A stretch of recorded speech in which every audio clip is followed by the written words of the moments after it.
कञ्चनपुरको बेलौरी नगरपालिकामा उम्मेद्वारहरू सीमा व्यवस्थापन जस्ता पूरा हुन नसक्ने आश्वासन बाँड्दै मतदाता भने स्थानीय मुद्दालाई प्राथमिकता दिने उम्मेद्वारको खोजीमा। तनहुँको ब्यास नगरपालिकामा कंग्रेसका आधिकारिक उम्मेद्वार र बागी उम्मेद्वार बीच कड़ा प्रतिस्पर्धाको संकेत। जिल्लाका 10 वटै पालिकाको नेतृत्वमा युवाहरूको दावेदारी पेश। स्थानीय तह निर्वाचनका लागि आज रातिबाट मौन अवधि सुरु हुँदै भारत र चीनसँगको सीमा नाका 3 दिनसम्म बन्द रहने। श्रीलङ्कामा सरकार विरोधी प्रदर्शन उग्र बन्दै राष्ट्रपति र सत्तारूढ दलका सांसदको निवासमा आगजनी। र 19औं एसियाली खेलकुदका लागि पहिलो चरणमा 35 जना नेपाली महिला खेलाडी छनौट। नमस्कार, कान्तिपुर डायरीका साथमा पूजनी र इन्द्रलक्ष्मी। समाचार अब विस्तारमा। सुरुमा स्थानीय तह निर्वाचन विशेष। स्थानीय तह निर्वाचन विशेष। स्थानीय तहको चुनावमा दल हेर्ने कि उम्मेद्वारको क्षमता भन्ने प्रश्न अहिले राष्ट्रिय बहसको विषय बनेको छ। भारतीय सीमावर्ती कञ्चनपुरको बेलौरी नगरपालिका पनि यसबाट अछुतो छैन। मतदाता स्थानीय मुद्दालाई प्राथमिकता दिने उम्मेद्वार खोज्दैछन्। उम्मेद्वार भने सीमा व्यवस्थापनदेखि भन्सार स्तर उन्नतिको खोक्रो र पूरा गर्न नसक्ने आश्वासन बाँड्दैछन्। मतदाता र उम्मेद्वारको प्राथमिकता बीचको अन्तरले परिणाम के देला भन्ने कौतूहल बढाएको छ। एक रिपोर्ट।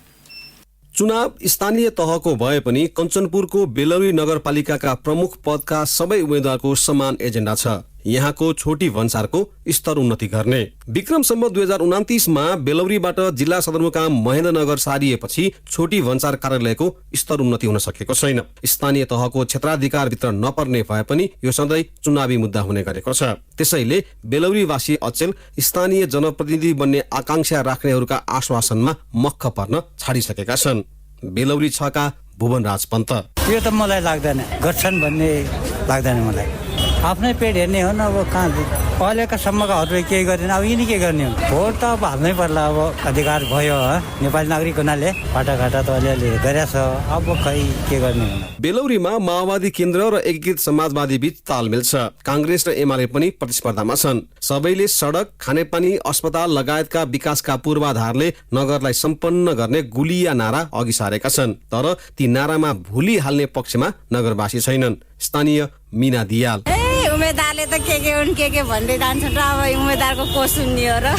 मान्छे हेर्ने हो होइन? विश्वास त छैन। खै के भन्छन् दुनियाँको यो दिन्छु वो दिन्छु भनेर अहिलेसम्म केही पनि गरे छैन। यही रोड त आधा रोड बनेछ। दल हेर्ने कि व्यक्ति भन्नेमा पनि बेलौरीवासी विभाजित छन्। विकास प्रेमी र आफ्नो दुःख सुखमा सधैँ साथ हुने उम्मेद्वार जिताउन पाए हुन्थ्यो भन्ने उनीहरूलाई लागेको छ। चुनाव अघिसम्म साखुल्य पल्टिन आएका उम्मेद्वारहरूको व्यवहार चुनावपछि परिवर्तन हुने हो कि भन्ने आशंका पनि उनीहरूमा छ। बेलौरी 6 की ईश्वरी कार्की। यो रोडहरू भयो, अब के अप्ठ्यारो चिजहरू बनाइदिनेलाई हो। हामीले व्यक्तिलाई हेरेर भोट दिने हो, पार्टी हेरेर हामीले भोट दिने होइन। नाइ भन्न त सबै व्यक्ति त चिनेर हाल्नु पर्छ नि त हजुरको हामीले होइन। को मान्छे कस्तो छ, को मान्छे कस्तो, हामीले पनि चिनेकै छौँ होइन। गर्न त अहिलेसम्म कहिले के गरिरहेछ, हामीले कसैले के गरिरहेछ, आफ्नो दुःख आफैसँग छन् होइन। यसअघि बडो उत्साहका साथ मतदान गरेका राजेन्द्र पन्तको मन जनप्रतिनिधिका काम गराइबाट कुँडिएको छ। कसलाई र किन मत दिने भन्नेमा पनि दुविधा रहेको उनले सुनाए। खाली आयो, भोट लियो, बस गयो, कानमा दुई हाले बस काठमाडौँ गएर सुति राख्ने गर्ने के होइन। अब जित्ने त जित्ने, अब जहिले पनि जित्ने हो। विकास हुने के होइन, केही ल्याउने होइन। बस आफ्नो खायो, पैसा लुट्यो, बस आफ्नो घर बस्नु, त्यति काम हो। राजनीतिक रूपमा सचेत जमात पनि उत्तिकै छ बेलौरीमा। मतदातालाई प्रलोभन देखाएर जित्ने प्रपञ्च रत्ने दाउमा रहेका उम्मेद्वारलाई कसरी स्वाद चखाउन पर्छ भन्ने पनि उनीहरूलाई थाहा छ। स्थानीय जनक बहादुर चन्द। त्यही भएर अहिले जनताहरू यति जागरुक भइसकेका छन् कि अब जान्छन्, यिनीहरूले रेली गर्छन्, जान्छन् होइन। यिनीहरूको पेट्रोल पनि लिन्छन् है, मासु भात पनि खान्छन्, तर भोट हाल्ने अवस्था अहिले छैन। मैले चाहिँ अहिलेसम्म बुझ्दाखेरि सचेत भइसकेको अवस्था छ होइन। बहुदलीय व्यवस्थामा राजनीतिक दलको प्रभाव चुनावमा बढी हुन्छ नै। तर यसपटकको स्थानीय तह निर्वाचनमा दल हेर्ने कि उम्मेद्वारको क्षमता र कार्यकुशलता भन्ने मुद्दा राष्ट्रिय बहसको विषय बन्दै गर्दा कञ्चनपुरको बेलौरी पनि अछुतो रहेन। परिणाम नयाँ आउँछ कि पुनरावृत्ति हुन्छ, त्यसका लागि त केही समय कुर्नै पर्छ। रेडियो कान्तिपुरका लागि पवन आचार्य, बेलौरी, कञ्चनपुर।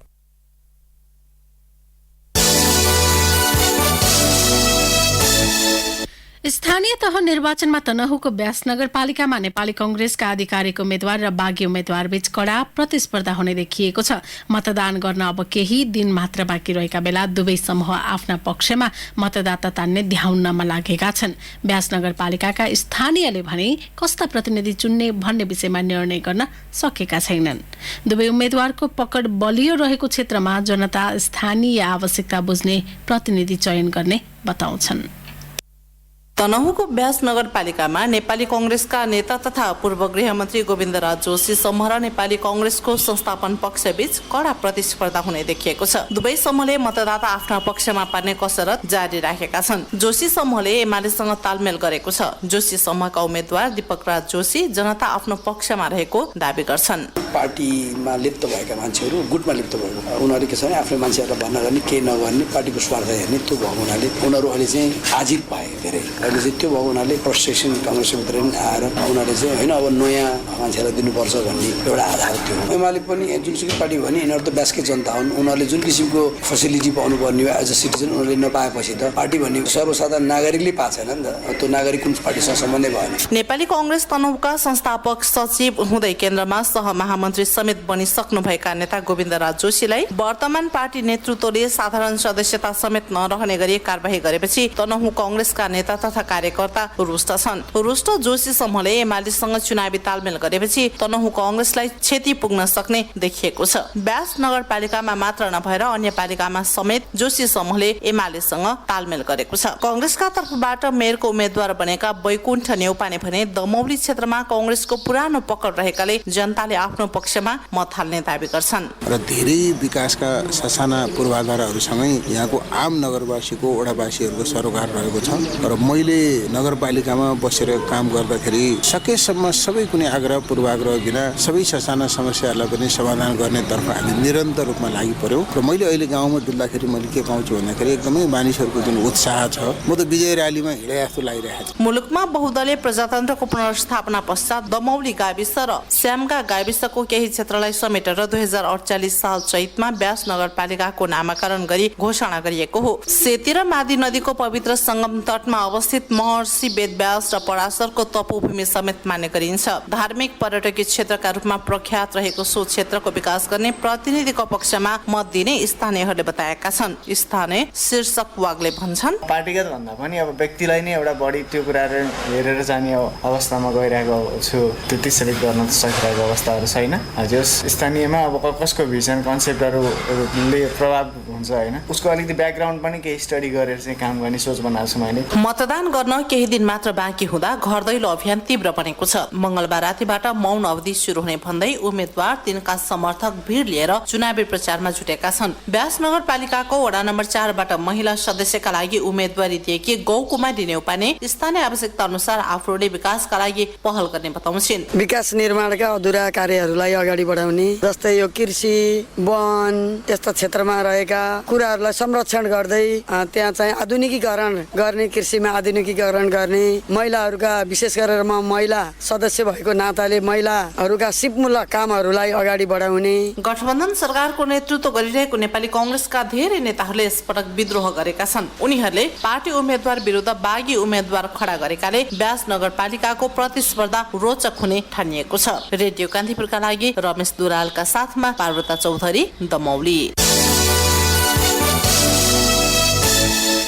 स्थानीय तह निर्वाचनका लागि आज रातिबाट मौन अवधि शुरू हुँदैछ। आफ्ना जनप्रतिनिधि चुन्न मतदान शुरू हुनु 48 घण्टा अघिदेखि मौन अवधि शुरू हुने निर्वाचन आयोगले जनाएको छ। आज राति 12 बजेदेखि निर्वाचन प्रचार प्रसार गर्न पाइने छैन। निर्वाचन धाँधली रहित स्वच्छ निष्पक्ष भयमुक्त वातावरणमा सम्पन्न गर्न मौन अवधि तोकिएको हो। मौन अवधिभर दल तिनका भ्रातृ संगठन उम्मेद्वार संघ संगठन लगायतले राजनैतिक प्रचार भेला गोष्ठी आयोजना गर्न नपाउने प्रावधान रहेको निर्वाचन आयोगले जनाएको छ। मौन अवधिमा मतदाता प्रभावित पार्ने गतिविधि गरे उम्मेद्वारी रद्ददेखि 1 लाख रुपैयाँसम्मको जरिवाना हुन सक्ने प्रावधान छ। प्रमुख निर्वाचन आयुक्त दिनेश थपलियाले आचार संहिता र मापदण्ड उल्लंघन गर्ने व्यक्ति वा संस्थालाई कारबाहीको दायरामा ल्याइने बताउनु भएको छ। मौन अवधिका लागि जारी गरिएका निर्देशन पालना भए नभएको निगरानी नियमन र अनुगमन गर्न तथा आवश्यक परे उल्लंघनकर्तामाथि कारबाही गर्न सबै प्रमुख जिल्ला अधिकारीलाई विशेष परिपत्र मार्फत अधिकार प्रत्यायोजन गरिएको पनि थपलियाले जानकारी दिनुभयो। मौन अवधिमा मतदाता प्रभावित पार्ने प्रयास हुन सक्ने भन्दै आयोगले त्यसलाई रोक्न र त्यस्ता अपराधमा संलग्नलाई कारबाहीको दायरामा ल्याउन सूचना संकलनका रूपमा 100 भन्दा बढी स्थानमा सूक्ष्म अनुगमनकर्ता समेत खटाएको जनाइएको छ। यसैबीच निर्वाचन आयोगले स्थानीय तह निर्वाचनलाई स्वच्छ र भयरहित बनाउन कडा कदम चाल्ने बताएको छ। मतदातालाई प्रभाव पार्ने गरी विभिन्न गतिविधि बढेको भन्दै आयोगले त्यस्ता कार्य रोक्न मतदाता समेत सचेत हुनुपर्ने बताएको छ। आज आयोजित पत्रकार सम्मेलनमा प्रमुख निर्वाचन आयुक्त दिनेश थपलियाले मौन अवधिमा मतदातालाई दल तथा उम्मेद्वारहरूले प्रभाव पार्न सक्ने भएकाले अनुगमनका लागि टोली परिचालन गरिएको बताउनुभयो। मतदानको काममा खटिएका हाम्रा कर्मचारीहरू, नागरिक समाजका संस्थाहरू र आम सञ्चार क्षेत्रले यो मौन अवधिमा को मौन बस्दा रहेछन्, को चलखेल गर्दा रहेछन् भनेर खबरदारी गर्ने, निगरानी गर्ने, सूचना दिने, ठाउँको ठाउँ ठिक लगाउने। त्यसकारण यो खाले काम हामीले गर्यौं भने अब अहिलेसम्म भएका कुराहरूलाई व्यवस्थित गरेर जान सकिन्छ। प्रमुख आयुक्त थपलियाले निर्वाचनलाई भयरहित बनाउनु सबैको जिम्मेवारी रहेकाले स्वयं सजग हुनुपर्ने अवस्था आएको बताउनुभयो। गाउँभन्दा शहरमा आचार संहिता उल्लङ्घनका घटना धेरै भएकाले थप सतर्कता अपनाएको आयोगको भनाइ छ। प्रमुख निर्वाचन आयुक्त थपलियाले मतदातालाई धाक धम्की नदिन पनि आग्रह गर्नुभयो। यो निर्वाचनलाई साँच्चै नै स्वस्थ बनाउनको निम्ति लागि परेका ठाउँहरू छन्, त्यसलाई अलिकति प्रमोट गरौँ। निर्वाचनलाई प्रभाव पार्ने गरी कुनै पनि किसिमका क्रियाकलापहरू गर्न सकिन्न। यसैबीच निर्वाचन आयोगले शुक्रबार हुने स्थानीय तह निर्वाचनका लागि तयारी पूरा भएको जनाएको छ।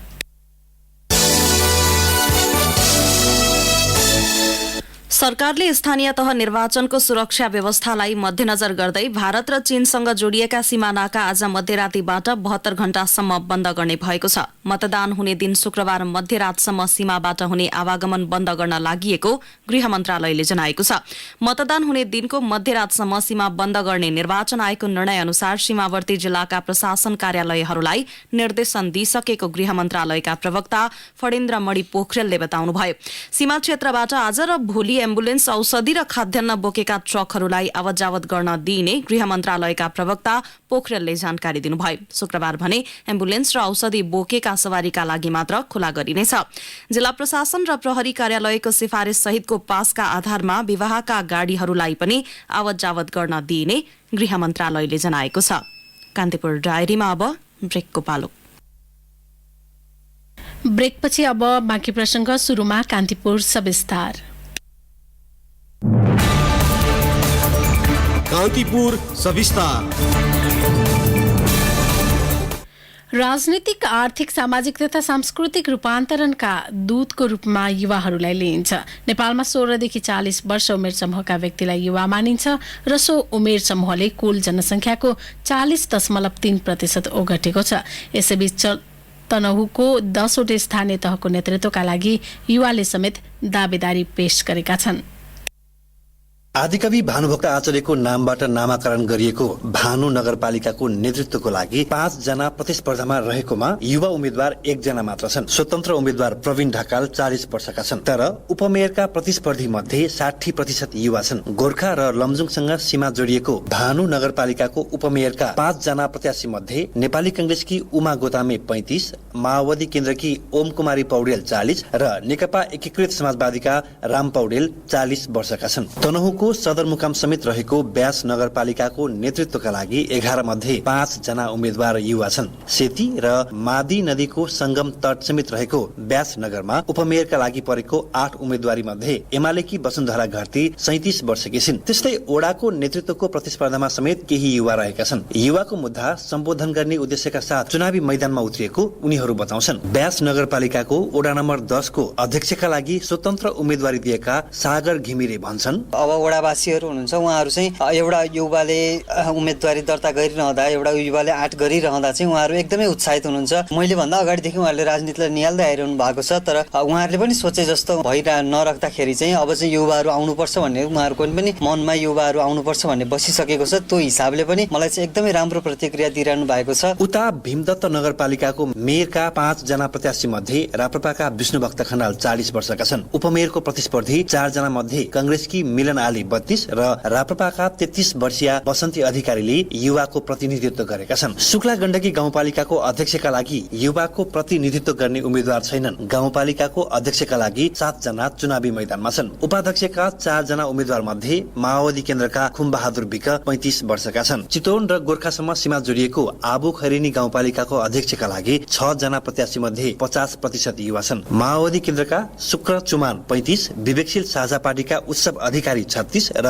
राप्रपाकी रेजिना श्रेष्ठ 36 वर्षकी छन्। उपाध्यक्षको 7 जना प्रत्याशी मध्ये कांग्रेसकी पवित्र गौली 39, माओवादी केन्द्रकी दुर्गा अर्याल 39 र मंगोल नेशनल अर्गनाइजेसन पार्टीकी उम्मेद्वार सोममाया खवास 34 वर्षकी छिन्। युवाको प्रतिनिधित्व गर्दै चुनावमा हुँदा मतदाताहरू उत्साहित भएको ती उम्मेद्वारको दाबी रहेको छ। विवेकशील साझा पार्टीका उम्मेद्वार अधिकारी भन्छन्, जो जनताहरू पनि अहिले वाक्कतिको हुनुभएको छ, विकृत राजनीति गर्नेहरू पुरातन शक्तिदेखि, त्यो भएबाट अब परिवर्तन गर्दै हुन्थ्यो, यसले गर्दै हुन्थ्यो, त्यसले गर्दै हुन्थ्यो भन्दा पनि अब परिवर्तन नै मबाट सुरु गर्छु र म नै विकल्प दिन्छु भन्ने हिसाबले म अहिले आबु खैरेनी गाउँपालिका अध्यक्ष पदमा उठिरहेछु। यसमा आबु खैरेनीका शिक्षक वर्ग, विद्वान वर्ग, व्यापारी वर्ग लगायत कृषक वर्गहरू पनि उत्साहित हुनुहुन्छ। अब अहिले चाहिँ विकल्पको रूपमा मेरो उम्मेदवारी परेबाट उहाँहरू चाहिँ मतदान गर्नलाई बडो उत्साहित हुनुहुन्छ। पोखरालाई केन्द्र बनाई 1 घण्टामा पुग्न सकिने रिसिङ गाउँपालिकाको नेतृत्व दाबी गर्ने 6 उम्मेद्वारमा युवाले सहभागिता जनाएनन्। उपाध्यक्षका लागि 4 जना उम्मेद्वार मध्ये 3 जना युवा छन्। कांग्रेसकी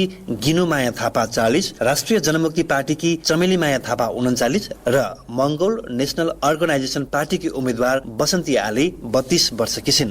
भिरालो धरातलीय स्वरूप रहेको घिरिङ गाउँपालिकाको अध्यक्षका लागि प्रतिस्पर्धामा रहेका 3 उम्मेद्वार मध्ये कांग्रेसका गंगाराम कुमार 39 वर्षका छन्। स्याङ्जा, पाल्पा र नवलपरासीसम्म सीमा जोडिएको यस गाउँपालिकाको उपाध्यक्षका लागि 3 जना उम्मेद्वार प्रतिस्पर्धामा रहेकामा युवाको संख्या 0 छ। चितवन र नवलपरासीमा सीमा जोडिएको देवघाट गाउँपालिकामा अध्यक्षका लागि 7 र उपाध्यक्षका लागि 6 जना चुनावी मैदानमा रहँदा युवाको संख्या 0 छ। उर्वर भूमि म्याग्दे फाँटबाट नामाकरण गरिएको म्याग्दे गाउँपालिकाको अध्यक्षका लागि सबै 40 वर्ष माथिका उम्मेद्वार मात्र प्रतिस्पर्धामा छन्। उपाध्यक्षका लागि परेको 6 उम्मेदवारी मध्ये माओवादी केन्द्रकी दुर्गा थापा 32 वर्षकी छिन्। तनहुको पुरानो सदरमुकाम बन्दीपुर गाउँपालिकामा अध्यक्षका सबै 6 जना उम्मेद्वार 40 वर्ष माथिका छन्। उपाध्यक्षको दौडमा रहेका 6 मध्ये माओवादी केन्द्रकी करुणा गुरुङ 40 र स्वतन्त्र उम्मेद्वार केशमाया गुरुङ 33 वर्षकी छिन्। तनहुका सबै 10 स्थानीय तहमा प्रमुख तथा अध्यक्ष पदका प्रतिस्पर्धी मध्ये 19 र उपप्रमुख तथा उपाध्यक्षको दौडमा 29% युवा उम्मेद्वार छन्। सो तथ्याङ्कले राजनीतिमा युवाको आकर्षण बढ्दै गएको देखिन्छ। रेडियो कान्तिपुरका लागि सहकर्मी पार्वता चौधरीका साथमा रमेश दुलाल, दमौली, तनहु। कान्तिपुर सविस्तार।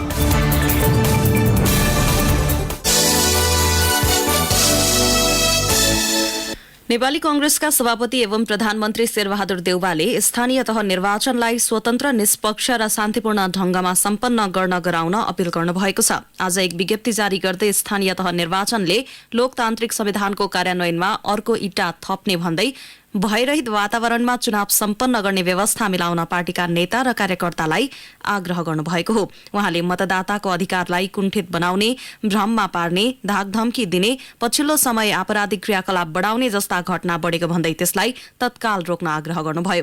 सभापति देउवाले स्थानीय तह निर्वाचनमा सक्रियताका साथ सहभागी भई लोकतन्त्रको रक्षाका निम्ति अग्रसर हुन आग्रह गर्नुभयो। पूर्व प्रधानमन्त्री एवं जनता समाजवादी पार्टी जसपाका संघीय परिषद अध्यक्ष बाबुराम भट्टराईको गृहनगर पालुङटारमा गोर्खाको पालुङटारमा एमाले र जसपा बीच चुनावी तालमेल भएको छ। गोर्खाको पालुङटार नगर प्रमुखमा एमालेले जसपालाई सहयोग गर्ने र उपप्रमुखमा जसपाले एमालेलाई सहयोग गर्ने गरी तालमेल भएको हो। यी दुई दलले 5 वटा वडामा एक अर्कालाई सहयोग गर्ने सहमति समेत गरेका छन्। जसपाबाट मेयर पदमा प्रेमबहादुर गुरुङ र एमालेबाट उपमेयरमा पार्वती देवी पाठक प्रतिस्पर्धामा छन्। सो नगरपालिकामा सत्तारूढ कांग्रेस र माओवादी केन्द्रले एक्लै एक्लै चुनाव लड्दैछन्।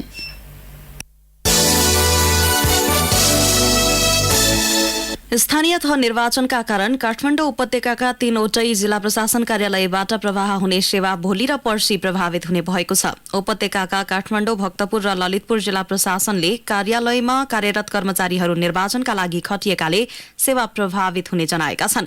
काठमाडौँ जिल्ला प्रशासनका सहायक जिल्ला प्रमुख अधिकारी दीपक पौडेलले 2 दिन कार्यालयको सेवा प्रभावित हुने बताउनुभयो। मतदानको दिन शुक्रबार भने सरकारले यसअघि नै सार्वजनिक बिदाको घोषणा गरिसकेको छ। वीरगंज स्थित भारतीय सीमा नाकामा नेपाल प्रवेश गर्नेको स्वास्थ्य परीक्षणलाई कडाई गरिएको छ। भारतको राजधानी दिल्लीमा कोरोनाको चौथो लहरको संकेत देखिएसँगै सीमा नाकामा नेपाल प्रवेश गर्नेको संख्या बढेको सीमा हेल्थ डेस्ककी प्रमुख डाक्टर अनिसा महतोले बताउनुभयो। बस र रेल सेवाबाट दैनिक करिब 450 यात्रु नेपाल प्रवेश गर्ने गरेको भए पनि पछिल्लो समय संक्रमणको पहिचान नभएको डाक्टर महतोको भनाइ छ। डाक्टर महतोले भारतबाट प्रवेश गर्ने प्राय सबैको नियमित एन्टिजेन परीक्षण गरिएको बताउनुभयो। यसैबीच पछिल्लो पटक नेपालमा 13 जनामा कोरोना भाइरस संक्रमण पुष्टि भएको छ। 3634 जनामा गरिएको परीक्षणबाट सो संख्यामा संक्रमण पुष्टि भएको स्वास्थ्य तथा जनसंख्या मन्त्रालयले जनाएको छ। सोही अवधिमा 17 जना संक्रमण मुक्त भएका छन्। कान्तिपुर डायरीमा पुनः ब्रेकको पालो। ब्रेकपछि कान्तिपुर डायरीमा अब आर्थिक प्रसंग। वैदेशिक रोजगार कार्यालयले नयाँ व्यक्तिगत श्रम स्वीकृतिको काम पनि अनलाइन प्रणालीबाट मात्र हुने व्यवस्था गरेको छ। आधुनिक प्रविधिको प्रयोग गरी सहज र सरल तरिकाबाट छिटो छरितो रूपमा गुनासो रहित सेवा प्रदान गर्न मन्त्रालयले निर्देशन दिएसँगै सबै किसिमका श्रम स्वीकृतिको काम अनलाइन प्रणालीबाट गर्न लागिएको कार्यालय प्रमुख रमेश अर्यालले बताउनुभयो। वैदेशिक रोजगारको नाममा भिजिट भिसामा गएका एवं व्यक्तिगत श्रम स्वीकृति लिई रोजगारीमा जाने अधिकांश व्यक्तिहरू अलपत्र पर्ने, ठगिने, बढी रकम तिर्न बाध्य पार्ने प्रविधि बढेकाले सरकारले व्यक्तिगत श्रम स्वीकृतिमा कडाई गरेको हो। धितोपत्र कारोबार मापक नेप्से परिसूचक तेस्रो दिन आज दोहोरो अङ्कले बढेको छ। नेपाल स्टक एक्सचेन्जका अनुसार 44.16 अङ्कले बढेर 2313 अङ्कमा पुगेको हो। यस्तै ठूला कम्पनीहरूको मापन गर्ने सेन्सिटिभ परिसूचक 7.76 अङ्कले बढेर 447.14 अङ्कमा पुगेको छ। आज कुल 226 वटा कम्पनीहरूको 33,30,150 किता शेयरबाट 1,35,66,87,469 रुपैयाँमा कारोबार भएको नेपाल स्टक एक्सचेन्जले जनाएको छ। अब अन्तर्राष्ट्रिय प्रसंग। श्रीलंकामा सरकार विरोधी प्रदर्शन उग्र बन्दै गएको छ। आर्थिक संकटबाट गुज्रिरहेको श्रीलंकाका विपक्षी प्रदर्शनकारीले राष्ट्रपति र सत्तारूढ दलका सांसदहरूको घरमा आगजनी गरेको बीबीसीले जनाएको छ। सरकार समर्थक संघको झडपपछि विपक्षी प्रदर्शनकारीले राष्ट्रपतिको घरमा आगजनी गरेका हुन्। प्रधानमन्त्री महिन्दा राजापाक्साको राजीनामापछि पनि विरोध प्रदर्शन रोकिएको छैन। उनीहरूले राष्ट्रपति गोताबायाले समेत राजीनामा दिनुपर्ने माग गरेका छन्। प्रदर्शनकारीले प्रधानमन्त्री राजापाक्साको कार्यालयमा समेत आक्रमण प्रयास गरेका थिए। प्रधानमन्त्री भित्रै भएको अवस्थामा प्रदर्शनकारी भित्र छिर्न खोज्दा प्रदर्शन हिंसात्मक बनेको थियो।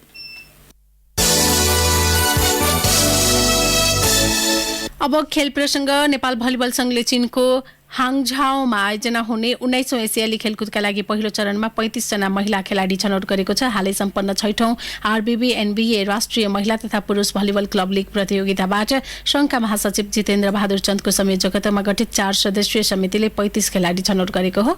चन्द संयोजकत्वमा गठित समितिमा तालिम तथा प्रशिक्षण विभागमा हिमाल दाहाल, मुख्य प्रशिक्षकमा प्रज्वल बहादुर सिंह तथा प्रशिक्षक द्वय जगदीश भट्ट र भरत यादव छन्।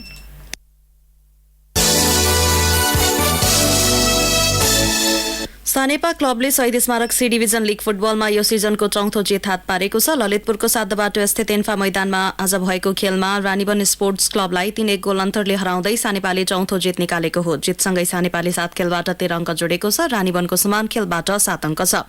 यस्तै आजै भएका अन्य खेलमा प्लानिङ बोइज युनाइटेड र मनोहरा युनाइटेड क्लब तथा वीरगञ्ज युथ एकाडेमी र ओएसएस क्लबले 1-1 गोलको बराबरी खेल्दै अङ्क बाँडेका छन्। अखिल नेपाल फुटबल संघ एन्फाले शहीद स्मारक सी डिभिजन लीग फुटबलमा सहभागी टोली RC32 फुटबल एकाडेमीलाई 1,50,000 रुपियाँ जरिवाना गरेको छ।